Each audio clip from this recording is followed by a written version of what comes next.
আজকাল গ্রামের মানুষকে কারো সাহায্য করতে দেখাই যায় না। এই যে আমি কতদিন ধরে কষ্ট করছি, কেউ তো একবারও আমাকে সাহায্য করতে আসলো না। আগের দিনগুলো কত ভালো ছিল, কারো বিপদ দেখলে সবাই এসে সাহায্য করতো। কি যে দিনকাল পড়লো, কিছুই বুঝি না। কি হইল মা? সকাল সকাল কারে নিয়ে একা একা কথা কইতাছো? আমার একটু কও, কি কইতাছো তুমি? কি আর বলবো, দিন যে কিভাবে চলে যায় সেটাই তো বুঝি না। আমরা হলাম আগেরকার দিনের মানুষ। আগে কত সুন্দর পরিবেশ দেখেছি, একে অন্যের পাশে দাঁড়িয়েছি। আজকাল তো একটা মানুষ আর একটা মানুষকে দেখলে ভালো করে কথাই বলতে চায় না। তার কি কইরা কইব? এখন তো মানুষ হিংসার জ্বালাই পুইরা মইরা যায়। একজন মানুষের ভালো অন্য আর একজন সহ্যই করতে পারে না। এখন তো আমগো সমাজের এই অবস্থা। তা তুমি এখন কই যাইতাছো মা? কোথায় আর যাব, একটু গ্রামটাকে ঘুরে দেখি, কখন যে মরে যাব। আচ্ছা, তুই তোর কাজে যা, আমি একটু ঘুরে আসি। তুমি সত্যি কথাই কইছো মা। ভালো ব্যাপারে মানুষের সাথে কথাও কওয়া যায় না। যাই, আমার আবার নদীতে যাইতে দেরি হয়ে যাইতাছে। আজকে কিছু মাছ বিক্রি করে তারপরে বাড়িতে ফিরতে হইব। তারপর রনি নদীতে মাছ ধরতে যায়। কিছুক্ষণ পর আজকে যা মাছ পাইছি, তাতে আজকের দিনটা খুব ভালো করেই যাইব। কয়েকদিন ধরে আমার জালে ভালোই মাছ উঠতাছে, মাছ বিক্রি করে ভালো টাকা হইতাছে। যাই, এখন তাহলে তাড়াতাড়ি মাছগুলি নিয়ে বাড়িতে ফিরা যায়। আজকে এই মাছগুলি বিক্রি করতে হইব। বউ যদি এতগুলি মাছ দেখে তাহলে অনেক খুশি হইব। তারপর রনি মাছগুলো নিয়ে বাড়ি ফিরে আসে। আজ তোমাকে দেখে খুব খুশি খুশি লাগছে যে, মনে হচ্ছে অনেক মাছ পেয়েছো। কই, তাড়াতাড়ি মাছগুলো দাও।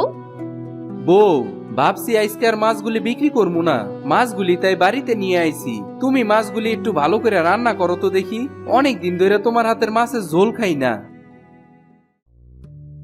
তা খাবে কি করে? বাড়িতে তো কখনোই মাছ নিয়েই আসো না। মাছ নিয়ে আসলে কবেই তো আমি রান্না করে দিতাম।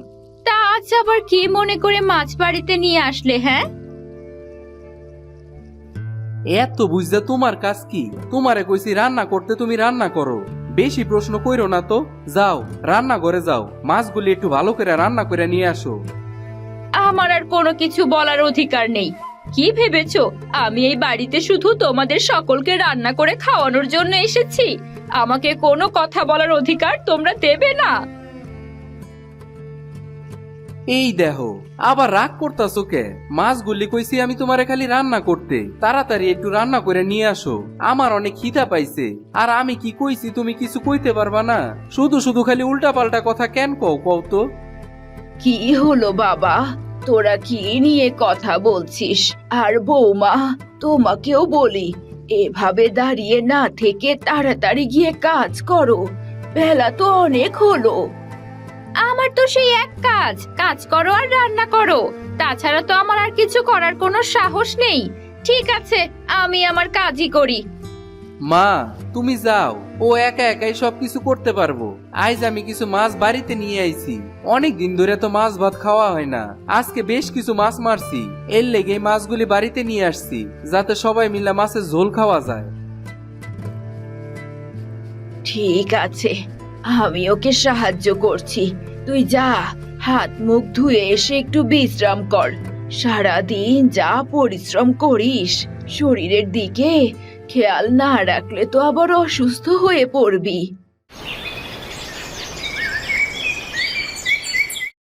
পরের দিন সকালে আজকে একটু তাড়াতাড়ি মাছ ধরতে যাইতে হইব। কালকে তো 1 টাকারও মাছ বিক্রি করি নাই। আজকের মাছগুলি সব বিক্রি করতে হইব। যাই, এখন আর কথা না বাড়ায় তাড়াতাড়ি নদীর দিকে যাই। তারপর রনি মাছ ধরার জন্য নদীতে চলে আসে। আজকে একটু নদীর ভিতরের দিকে যায় মাছ ধরি, কাল আর নদীতে মাছ ধরতে আমো না। আজকে যদি একটু বেশি করে মাছ ধরতে পারি তাইলে একটু বেশি টাকার মাছও বিক্রি করতে পারবো, তাহলে আর কোনো চিন্তা থাকবো না।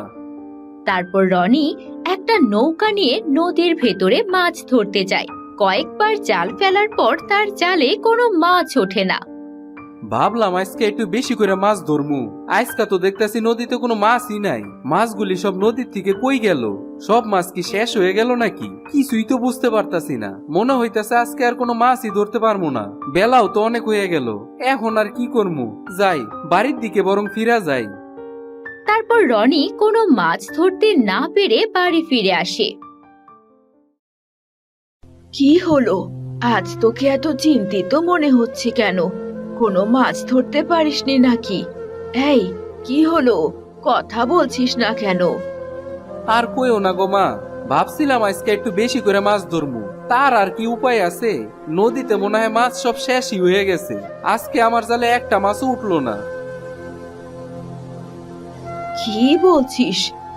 একদিনে নদীর মাছ কি করে শেষ হয়ে যাবে? আজকে হয়তো তোর জালে উঠেনি, তবে কাল নিশ্চয়ই উঠবে। কালকে আবার সকাল সকাল নদীতে গিয়ে দেখিস।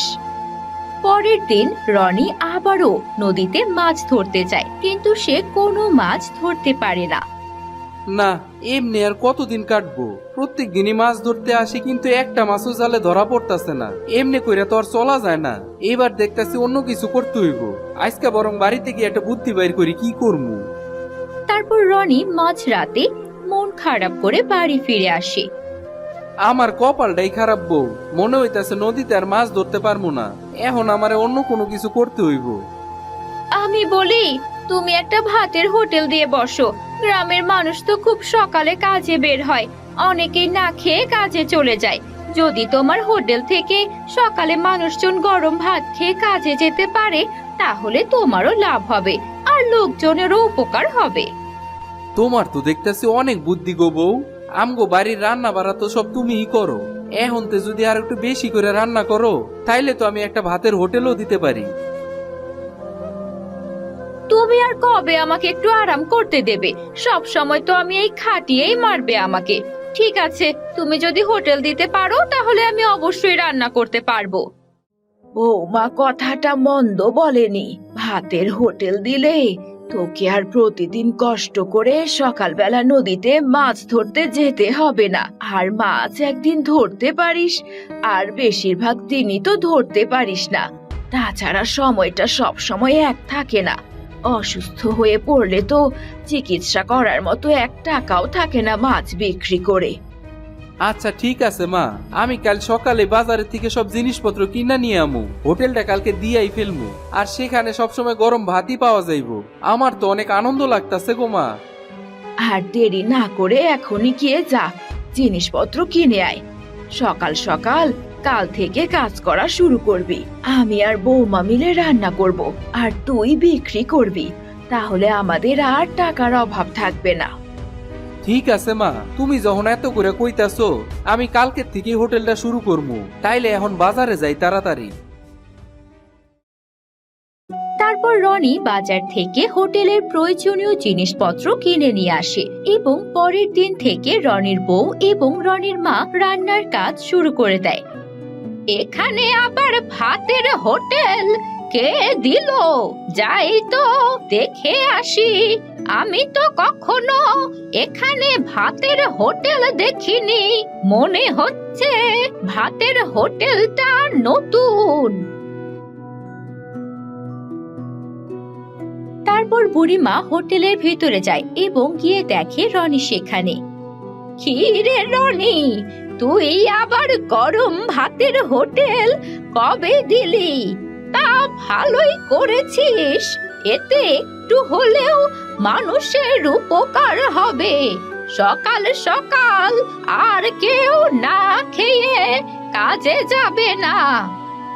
নদীতে মাছ ধরে আর সংসার চলতেছে না গো বুড়িমা, এই জন্য এই ভাতের হোটেলটা দিলাম।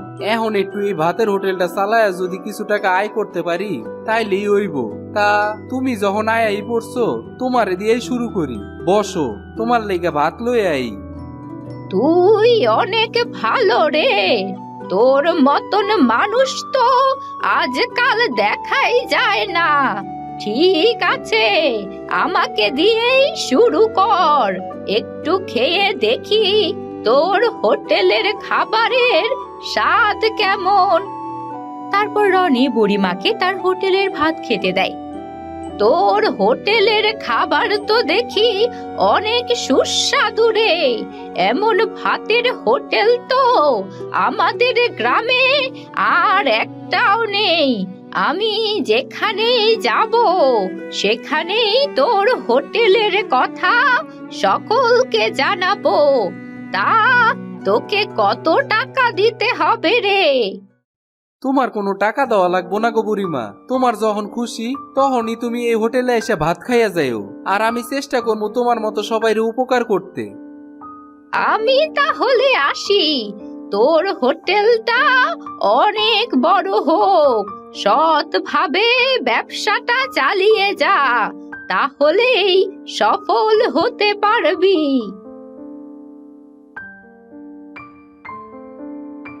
তারপর আস্তে আস্তে গ্রামের সবাই রনির ভাতের হোটেলের কথা জানতে পারে এবং সকাল সকাল তার ভাতের হোটেলে অনেক ভিড় জমে। তাড়াতাড়ি হাত চালাও গো বউ, অনেক লোক আসছে আজকে আমাদের হোটেলে ভাত খাইতে। সবাইরে ভালোভাবে খাওয়াইতে হইব। এর থেকে যদি একজন লোকও ফিরা যায় তাইলে তো আমার অনেক খারাপ লাগবো। এমন ভাবে বলছো যেন আমরা কিছুই করছি না। সেই সকাল থেকেই তো রান্নার কাজ চালিয়ে যাচ্ছি। ভাত তো হয়ে গেছে, এখন তুমি খাবার দেওয়া শুরু করো। আমগো হোটেলটা যেমনে চলতাছে এমনি যদি চলতে থাকে তাইলে তো আর আমগো কোনো কষ্টই থাকবো না। তখন আমার হোটেলে কিছু লোকও রাইখা দিমু, এতে করে তুমগো আর কষ্ট করতে হইব না। তখন ওই লোক দিয়ে আমি কাজ করতে পারবো। তারপর রনি একে একে সবাইকে খাবার দেওয়া শুরু করে। আপনার হোটেলের কোনো জবাব নাই। সকাল সকাল এমন গরম ভাত খায়া কাজে যাইলে মনটা অনেক ভালো লাগে। এখন তে আমরা প্রত্যেকদিন আপনার ভাতের হোটেলে গরম গরম ভাত খাওয়ার লেগে আইসা পড়মু। তারপর আস্তে আস্তে রনির গরম ভাতের হোটেল অনেক বড় হয়ে যায় এবং রনি তার হোটেলে কিছু লোক রাখে কাজের জন্য। আমি তো কখনোই ভাবতে পারিনি আমার ভাতের হোটেলটা এত বড় হয়ে যাইব। সবকিছু কেমন জানে স্বপ্নের মতো লাগতাছে। সবকিছুই হইছে আমগো পরিশ্রমের লেগা। আমরা একাই শুধু পরিশ্রম করি নাই, তুমিও তো অনেক পরিশ্রম করছো। এই জন্যই সবাই মিলে কোনো কাজ করলে সত্যি অনেক ভালো হয়। এখন তে আমার হোটেলে আমি গরিব মানুষ গড়ে বিনামূল্যে খাওয়ামু। যারা দুই বেলা ভালো করে খাইতে পারে না তারা আমার হোটেলে এসে পেট ভরে খাইয়া যাইতে পারবো। হ্যাঁ বাবা, এই কাজটা অনেক ভালো হবে। অনেক মানুষ আছে যারা ভালোভাবে খেতে পারে না। যদি তাদের জন্য হোটেলে খাওয়ার ব্যবস্থা করা হয় তাহলে তাদের জন্য এটা অনেক ভালো হবে। এখন থেকে আমাদের হোটেলে গরিব সাধারণ অসহায় মানুষদের বিনামূল্যে ভাত খেতে দেব। এভাবে তাদের হোটেলটা অনেক বড় হয়ে যায় এবং অনেক মানুষকে তারা বিনামূল্যে ভাত খাওয়াতে থাকে।